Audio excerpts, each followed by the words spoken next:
Why do I work so hard for love that gives me so little? Because being useful may feel safer than asking whether you're genuinely loved, valued, and met. Hello, beautiful soul. Are you the person who remembers everything? You organize the special occasions, you initiate the difficult conversations, you offer emotional support, you adjust your plans, forgive another broken promise, and find one more way to make their life easier. You tell yourself they are struggling, they need more time.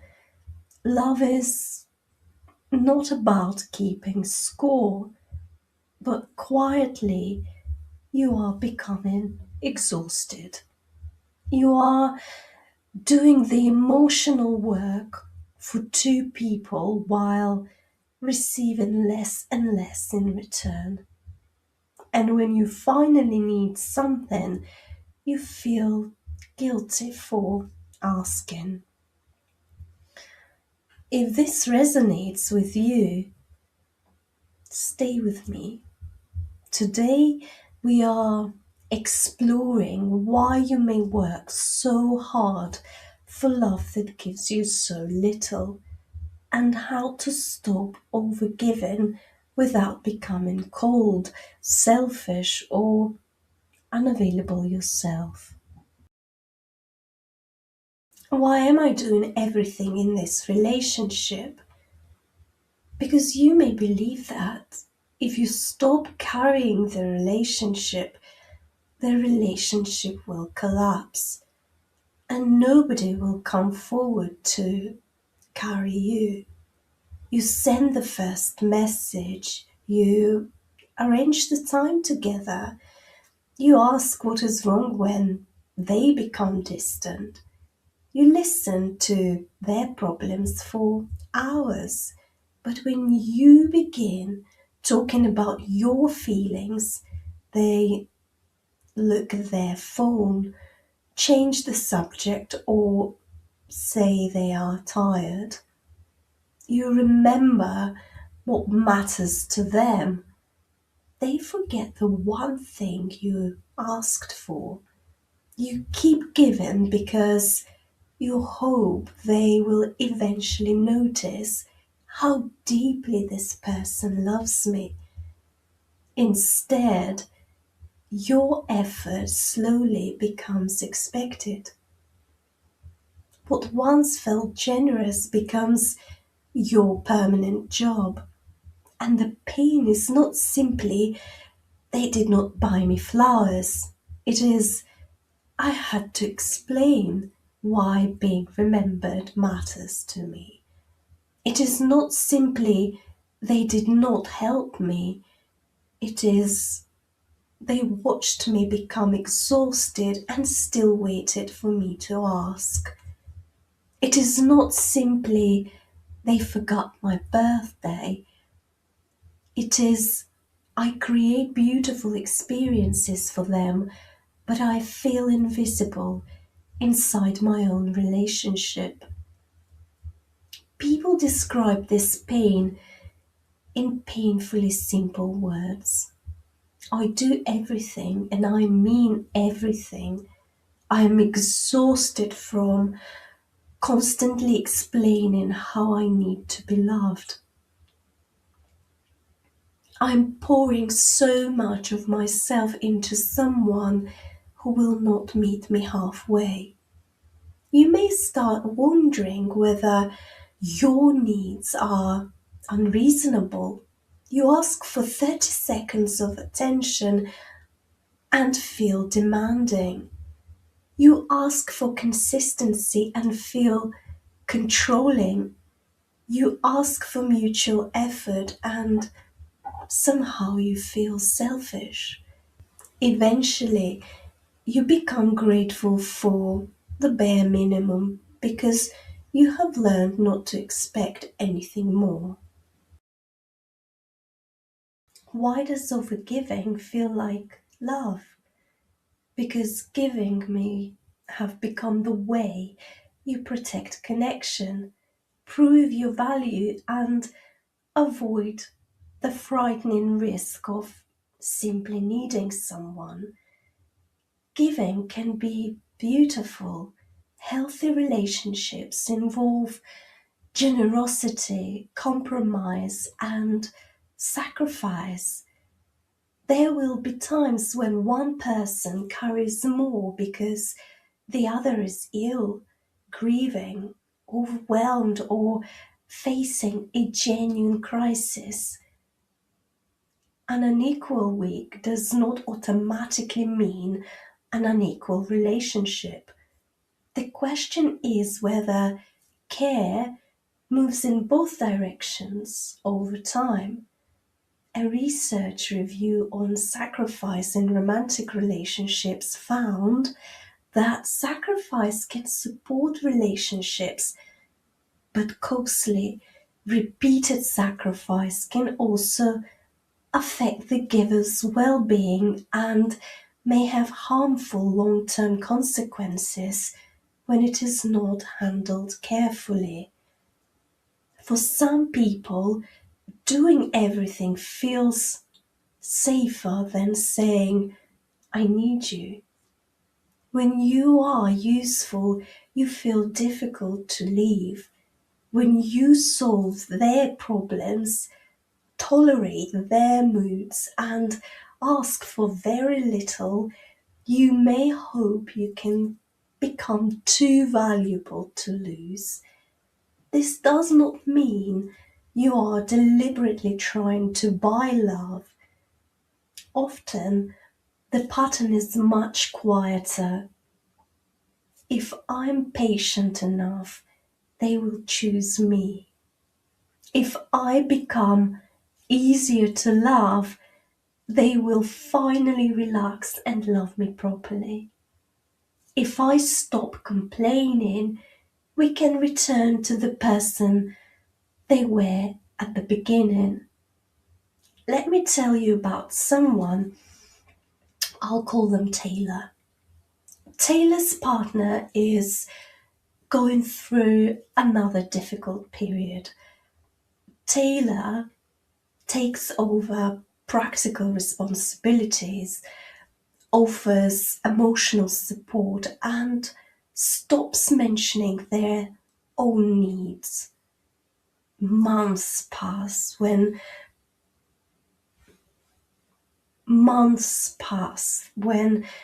Taylor finally says, I'm exhausted.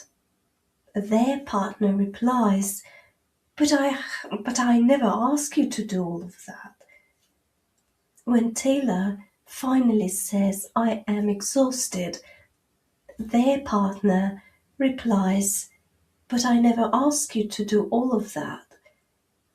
Taylor feels crushed because Taylor was not only completing tasks, every act of care contained an unspoken hope. If I love you this well, surely you will love me back. But unspoken contracts create painful relationships. The other person may happily receive what you give without understanding what you are waiting to receive. Or they may understand and still be unable or willing to meet you. Either way, giving more cannot manufacture mutual love.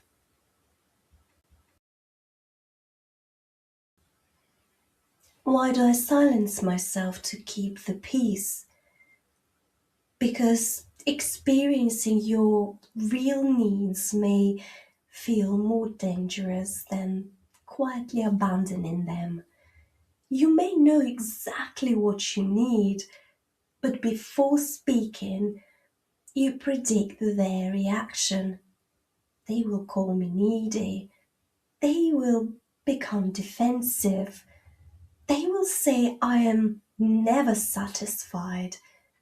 They will withdraw. So you soften the request. Then you delay it. Then you decide it is not worth the argument.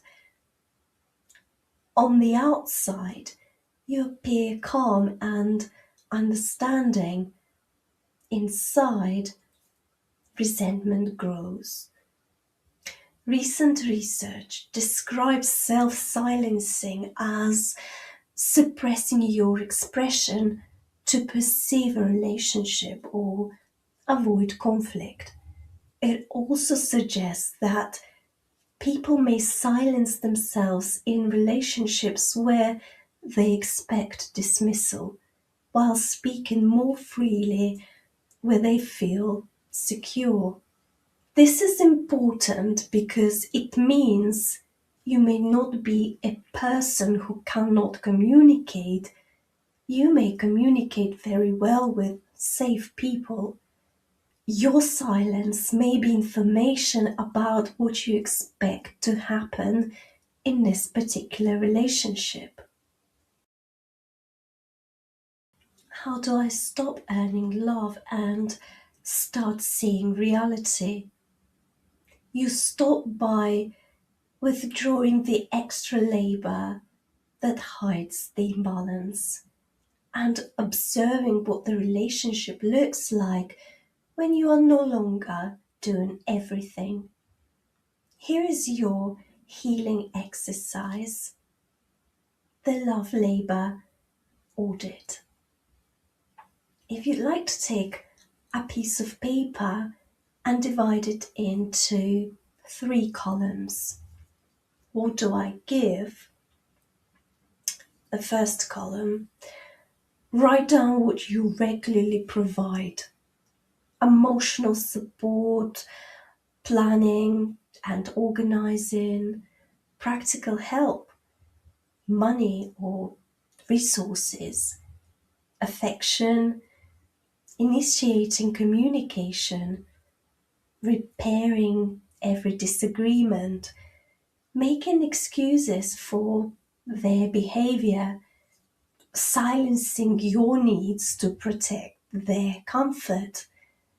What does this cost me? Put it in the second column.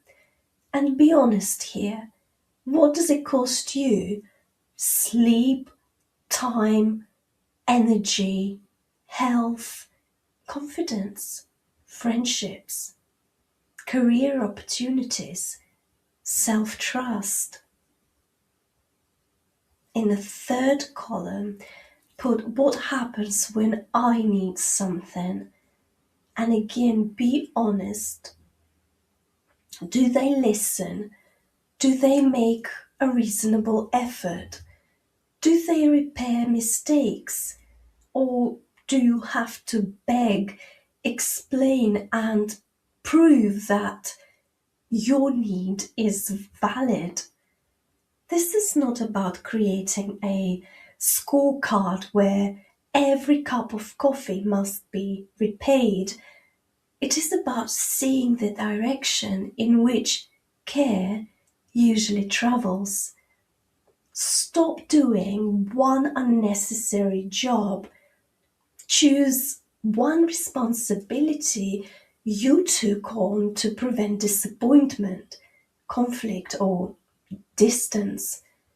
Do not neglect children, shared financial obligations, safety, or anything another person genuinely depends on. Choose something that should never have become your permanent responsibility. Maybe you stop reminding them repeatedly about a promise they made. Maybe you stop solving a problem they refuse to address. Maybe you stop arranging every opportunity to spend time together. Then notice what happens. Do they step forward? Do they become curious? Or does nothing move unless You move it. Make one clear request. Say what you need simply. I need us both to initiate time together.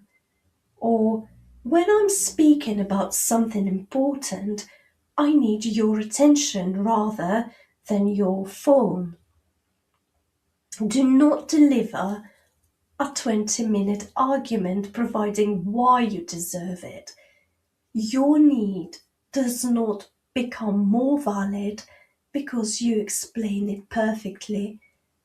If they reply, you are keeping score, you have changed, you are selfish, you do not love me like you used to, you may want to say, I'm not withdrawing love. I am recognizing that I cannot remain healthy while carrying this alone.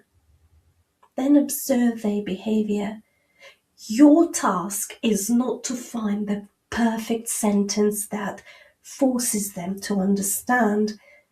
Your task is to discover whether they are willing and able to participate. If you understand this intellectually but still feel terrified to stop overgiving, deeper private work can help explore the pattern beneath the behavior. What does being needed protect you from? What do you fear would happen if you stopped proving your value? My work cannot make another person reciprocate. It can help you understand why self-abandonment once felt safer and rebuild self-trust to make clearer decisions. If you feel ready, you are very welcome to book a free clarity call with me. I will always be honest with you, and if I do not believe my work is the right fit for you, I will tell you. Episode 3 Reflection on Earning Love. You do not have to exhaust yourself to become worthy of love, care, and consideration you freely give to others. Place both feet on the floor. Take one slow, comfortable breath in and out. Allow your shoulders to soften. Ask yourself, what am I continually giving that is leaving me empty? Let the first honest answer arrive. Now ask, what am I afraid would happen if I stopped? Maybe they would become angry. Maybe they would leave. Maybe you would discover that the relationship survives only because you keep carrying it. Take another slow breath in and out. Repeat gently. My value is not measured by how much pain I can absorb. I can be loving without abandoning myself.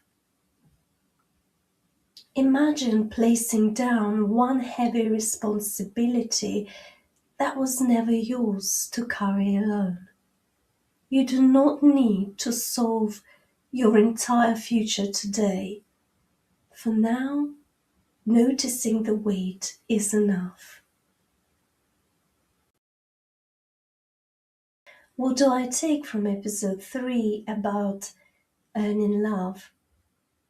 If the relationship only works when you are exhausted, silent, and endlessly useful, it is not working for you. Beautiful soul, remember this. Love may require effort, but it should not require the disappearance of one person. Your generosity is not the problem. The healing begins when you stop using generosity to earn what should be freely and mutually offered. This week, complete your love labor audit and place down one unnecessary job. Then watch what happens without rushing to secure the relationship from the truth. In episode 4, we will explore why choosing yourself can feel more dangerous than staying, and why fear does not always mean that your boundary is wrong. Please subscribe so you do not miss anything important. My mission is to help as many people as possible to stop chasing unavailable love, return to themselves, and become free to live their best lives to their fullest potential. I'm sending you so much love and light. Speak soon.